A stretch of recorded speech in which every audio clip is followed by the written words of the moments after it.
Let me tell you about the moment I knew my marriage was standing on a landmine, and how I stepped right on it smiling. It was mid-April, and I just bought 2 round-trip tickets to Florence. Anniversary gift. The 10th one. A decade with Ashley, my wife, and I figured it was time to reignite the spark before we both turned into strangers who shared a fridge and a tax return. Tuscany in spring, wine in our veins, vows in our eyes. Romantic, right? I even wrapped the e-ticket confirmation in a little red envelope and slid it next to her morning coffee like it was Valentine's Day. She didn't scream or cry, just smiled and said, "Thank you, babe," like I'd picked up her dry cleaning. Now, that should have been my first clue. Because Ashley loved drama. A woman who teared up at ASPCA commercials and cried during proposal flash mobs? She should have been doing cartwheels across the kitchen floor. But I chalked it up to surprise, or stress, or anything but what it actually was, an exit strategy. The next morning, she was gone. Not, ran out to get almond milk, gone. I mean gone clothes, jewelry, passport. Her phone buzzed once on the bathroom counter before shutting off forever. I stood there in our empty hallway, holding her toothbrush like a relic from a dead civilization, and trying not to unravel. No note. No text. Just a sudden void, and a half-used bottle of her perfume mocking me from the dresser. And the kicker? That trip to Florence was non-refundable. I could have canceled it. Could have curled up with takeout and misery. But I didn't. Instead, I did something wildly out of character. I made a call. To a woman named Caroline. Caroline, with the honey blonde hair and the sarcastic laugh, who used to sit behind me in 10th grade biology flicking spitballs at my head. She confessed to a high school crush in my yearbook, right under a drawing of a stick figure with absurd biceps. I hadn't seen her in years. But desperate men do bold things. And me? I wasn't desperate. I was evolving. You ever step onto a plane with a woman you haven't seen in 15 years, whose last words to you were, "Call me when you stop being such a dork"? That was me, boarding Delta Flight 164 to Florence with Caroline Bennett at my side, wearing boots, leather jacket, and a smirk like she already knew how this trip would end. And let me tell you, she glowed with the kind of confidence that only comes from surviving 3 failed engagements and a brief stint living in a yurt. "Wait till Italy sees what you traded up for," she whispered with a wink as we passed first class. I half smiled, half died inside. She had no idea I'd booked this trip for Ashley. Caroline thought this was my grand romantic gesture. A spontaneous reconnection. A fated second chance at love. I didn't have the guts to tell her the seat next to mine was never meant for her. Not yet. So there we were, 30,000 feet over the Atlantic, sipping cheap wine in plastic cups, while Caroline told me stories about kayaking with monks and punching a purse thief in Barcelona. I laughed. Genuinely. For the first time in weeks. There was something disarming about her. She didn't ask what I'd been up to. She looked at me like she already knew. But then, somewhere over Greenland, mid-laugh, I felt it. A flicker. A hollow space just behind the ribs. Because even with Caroline's stories and that electric grin, I couldn't stop picturing Ashley. More specifically, where she was. And with whom. See, I still didn't have the full picture. All I had was a quiet house, an unanswered phone, and the echo of "thank you" ringing in my ears. But I'd soon learn, when I returned home, sun-kissed and sharp-eyed, just how deep her betrayal went. And that's when the story really starts. Jet lag hits different when you come home to a crime scene where no one's called the cops. The house was just like I left it. Lights off, mail piled up, bed made with surgical precision. Ashley's scent was still there, clinging to the hallway like it didn't get the memo. For a moment, I let myself believe maybe I'd find her in the kitchen, holding a mug, waiting with an apology and some ludicrous story about needing space. Instead, I found a receipt. Hotel. 2 nights. Miami. Under the name Mr. and Mrs. Donovan. Now, I don't consider myself a genius, but even I could connect the dots when I remembered that charming parasite she called a colleague at her job. Chase Donovan. The guy who made 6 figures explaining marketing to people who already knew what they were doing. It got worse. There was a bag in the closet she forgot to take. Maybe because she packed in a rush. Maybe because she didn't expect me to come back early. Inside were 2 open airline ticket sleeves, hers and his. The destination? Florence. Not my Florence. Their Florence. She had used my surprise anniversary gift as a springboard for her romantic escape with another man. Said, "Thank you." Took the ticket, and swapped me out like a wrong puzzle piece.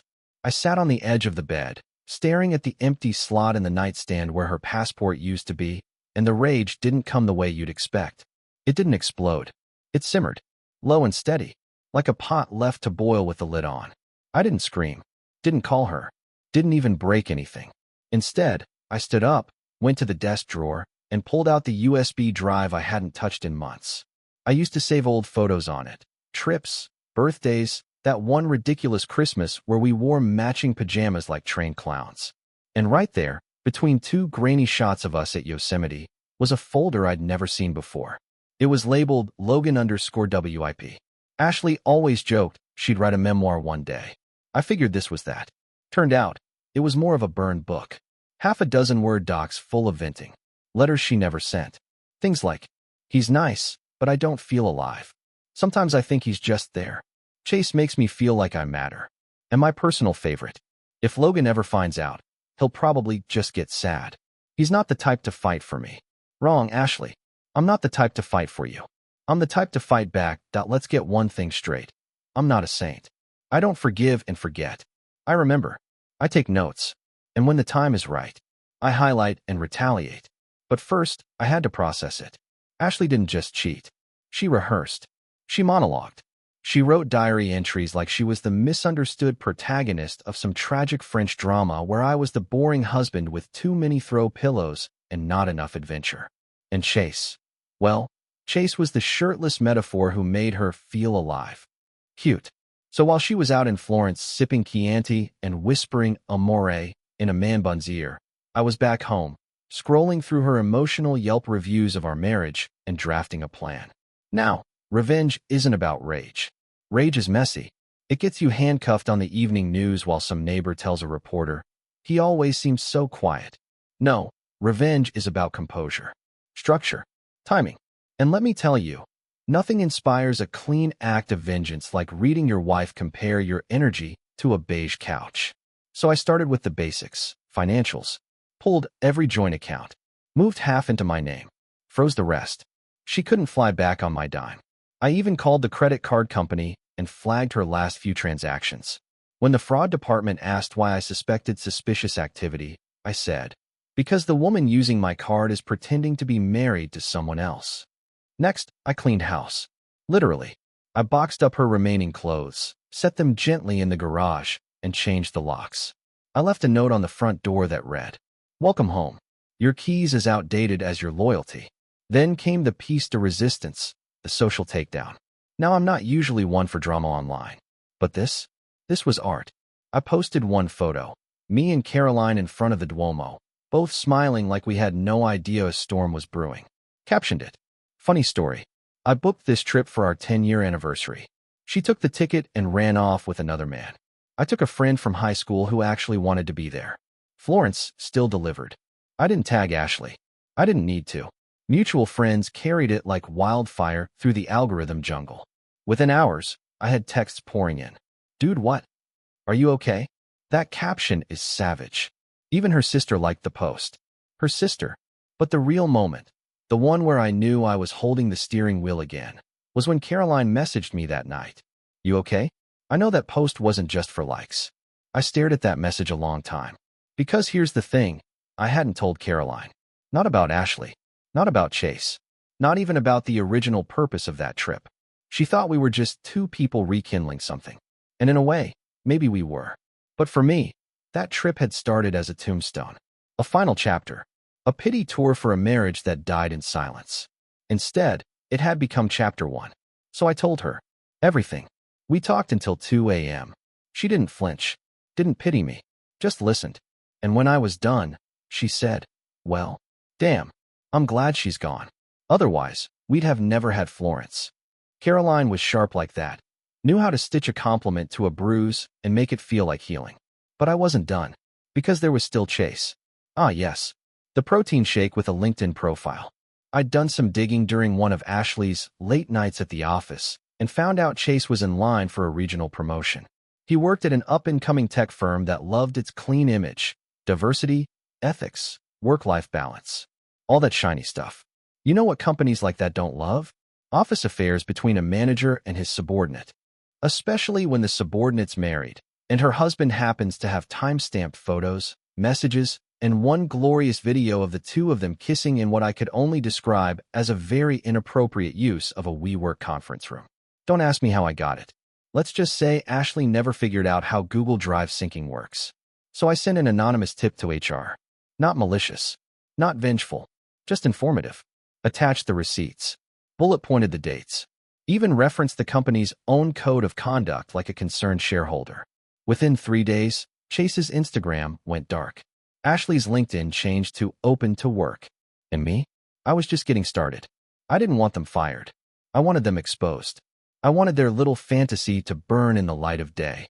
Because they built it in the shadows, assuming I'd be too hurt to strike back. But here's the thing they didn't realize. I don't do revenge like a man scorned. I do it like a man reconstructed. Ashley came back on a Tuesday. Not with a whimper, not with a dramatic knock at the door, not even a sheepish "can we talk?" She waltzed in like she'd left a roast in the oven. Key still in hand, suitcase trailing behind her, sunglasses on top of her head like she hadn't detonated our life 3 weeks earlier. She looked around the living room, blinking at the emptiness, like someone expecting applause and getting silence. "Where's all my stuff?" she asked, like it was an honest question. "In the garage," I said from the couch, without looking up. She scoffed. "You're joking." "Nope." Labeled and everything. Clothes, shoes, fake apologies.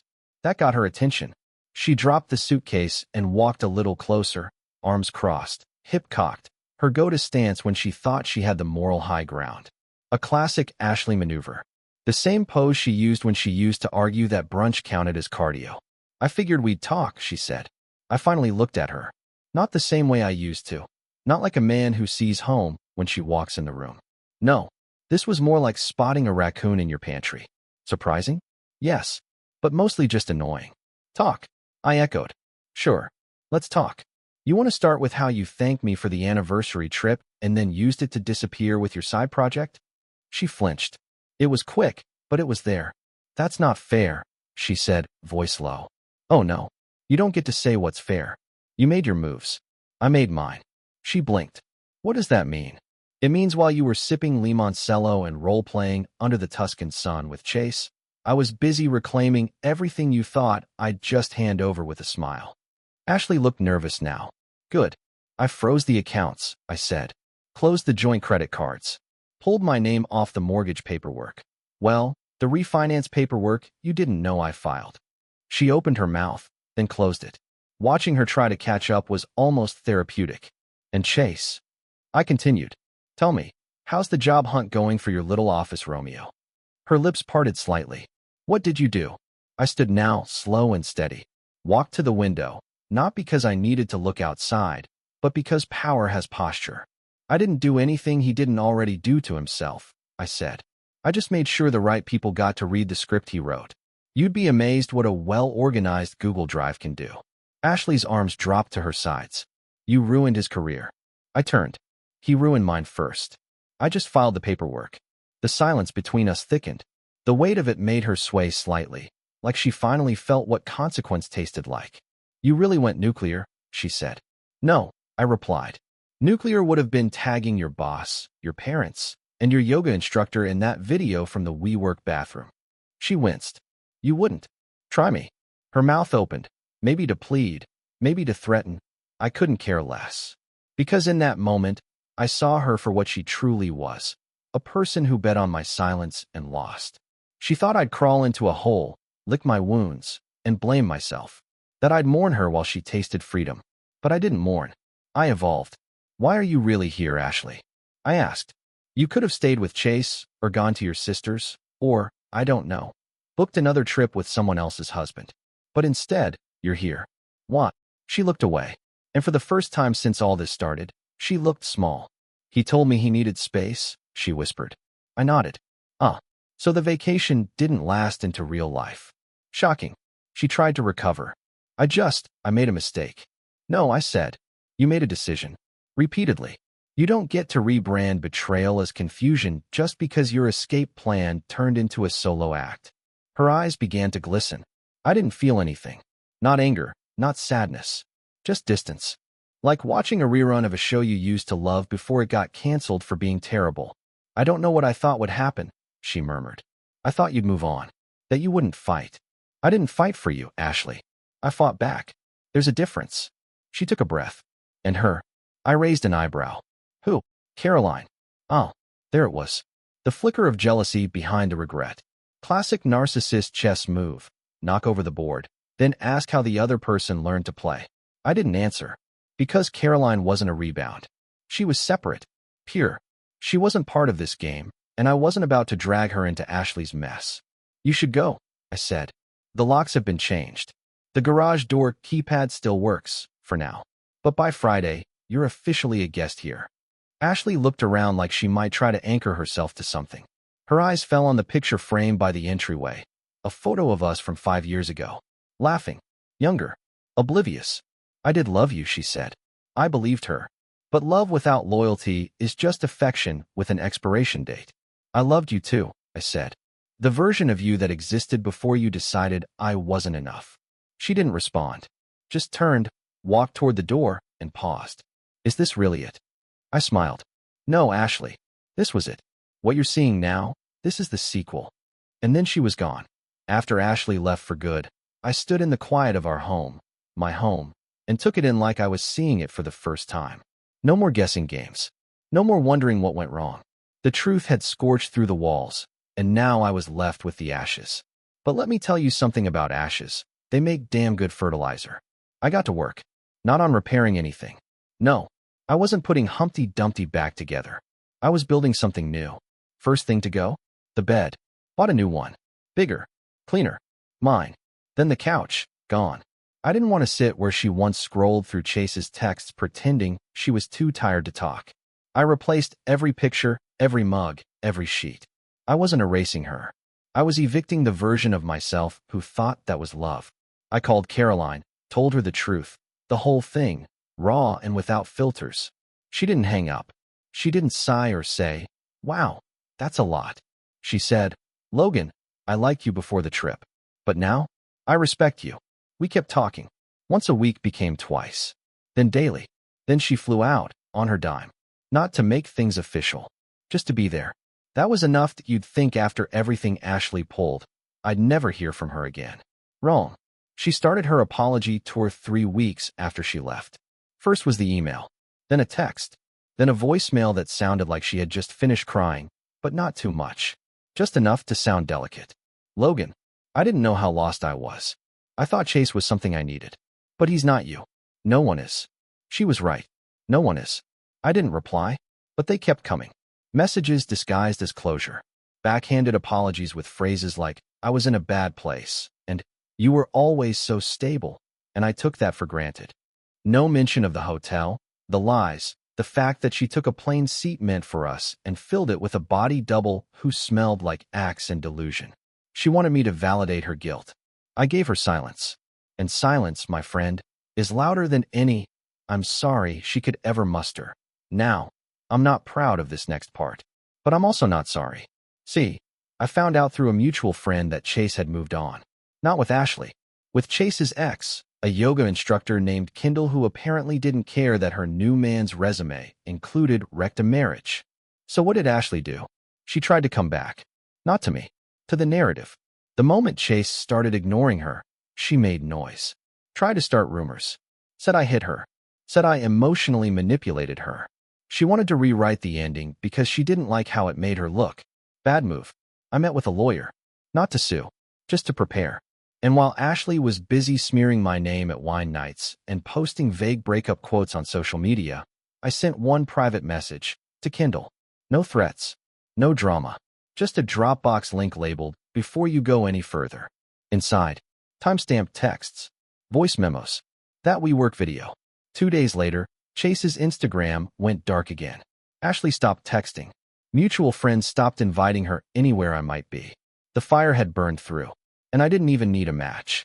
I just passed the gasoline. Funny thing happens when you survive betrayal. Dates take on new meaning. My anniversary came back around. 1 year since the ticket. Since the thank you. Since she vanished into the fog of her own fantasy. This time, I spent it in Lisbon. Not with Caroline. She had a work conference, but alone, by choice. I ate good food. Drank port on a rooftop. Wrote a journal entry that ended with, I used to think marriage was a contract. Now I know it's a mirror. And I was staring at a cracked reflection for too long. I didn't cry. Didn't rage. I just watched the sunset and felt clean. I told you this would end in revenge. Not the kind you read in tabloids. Not the angry ex goes nuclear kind. No, mine was the long game. The kind where healing is the payback. Because revenge isn't about breaking your enemy. It's about living in a way that shows they never broke you. Ashley still tries to pop up now and then. Sends little pings. I don't block her. I want her to see it. See me hiking in Peru. See me laughing in Tokyo. See Caroline and I smiling at her nephew's wedding, because yes, her family still likes me more. She gets front row seats to the man she left behind turning into someone better without her. Chase? Last I heard, he moved to Arizona. Selling real estate. Alone. Ashley?